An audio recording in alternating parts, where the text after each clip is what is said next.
នាព្រឹកថ្ងៃទី13ខែមីនាឆ្នាំ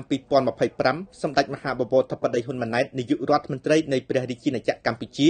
បានអនុញ្ញាតឲ្យឯកឧត្តមបាវិតលុងវ៉ាន់ឡាល់វ៉ាណាឯកអគ្គរដ្ឋទូតឥណ្ឌាប្រចាំព្រះរាជាណាចក្រកម្ពុជាចូលជួបសម្ដែងការគួរសមនិងពិភាក្សាការងារនៅវិមានសន្តិភាពក្នុងឱកាសនៃជំនួបឯកឧត្តមឯកអគ្គរដ្ឋទូតបានសម្ដែងនូវក្តីសោមនស្សរីករាយដែលត្រូវបានតែងតាំងជាឯកអគ្គរដ្ឋទូតឥណ្ឌាប្រចាំព្រះរាជាណាចក្រកម្ពុជាព្រមទាំងបាននាំយកនូវការផ្ដាំផ្ញើសួរសុខទុក្ខពីសំណាក់ថ្នាក់ដឹកនាំរដ្ឋាភិបាលឥណ្ឌាជូនចំពោះសម្ដេចបវរធិបតីផងដែរឯកឧត្តមឯកអគ្គរដ្ឋទូតបានវិតម្លៃខ្ពស់ចំពោះទំនាក់ទំនងយូរអង្វែងរវាងឥណ្ឌានិងកម្ពុជាដោយឯកឧត្តមបានគូបញ្ជាក់ថាប្រទេសទាំងពីរមានចំណងមិត្តភាពសាមគ្គីភាពនិងជាប្រពៃណីយូរណាស់មកហើយឯកឧត្តមឯកអគ្គរដ្ឋទូតបានសង្កត់ធ្ងន់ថាកម្ពុជាគឺជាដៃគូដ៏សំខាន់មួយរបស់ឥណ្ឌាដោយយោងលើទំនាក់ទំនងជាច្រើនទសវត្សរ៍ភាពរីកចម្រើននៃកិច្ចសហប្រតិបត្តិការក្នុងវិស័យនានានិងសក្តានុពលជាច្រើនទៀតឯកឧត្តមឯកអគ្គរដ្ឋទូតបានគូបញ្ជាក់ថាទំនាក់ទំនងឥណ្ឌាកម្ពុជាគួរត្រូវបានលើកកម្រិតឲ្យកាន់តែខ្ពស់ឡើងថែមទៀត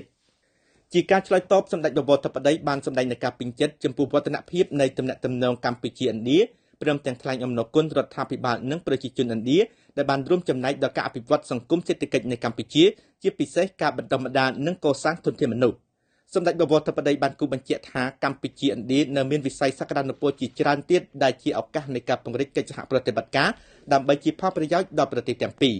សម្ដេចបវរធិបតីក៏បានបង្ហាញនូវជំនឿជឿជាក់ថាទូនីតិរបស់ឯកឧត្តមឯកអគ្គរដ្ឋទូតនឹងចូលរួមចំណែកបន្ថែមទៀតក្នុងការពង្រឹងនិងពង្រីកទំនាក់ទំនងនិងកិច្ចសហប្រតិបត្តិការរវាងប្រទេសទាំងពីរ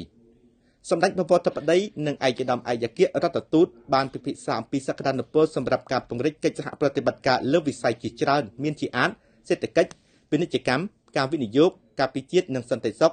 ទេសចរនិងវប្បធម៌លទ្ធភាពនៃការបង្កើនជើងហោះហើរត្រង់ឥណ្ឌាកម្ពុជាព្រមទាំងការជំរុញការតភ្ជាប់រវាងប្រជាជននិងប្រជាជនក៏ដូចជារវាងធុរជននិងធុរជន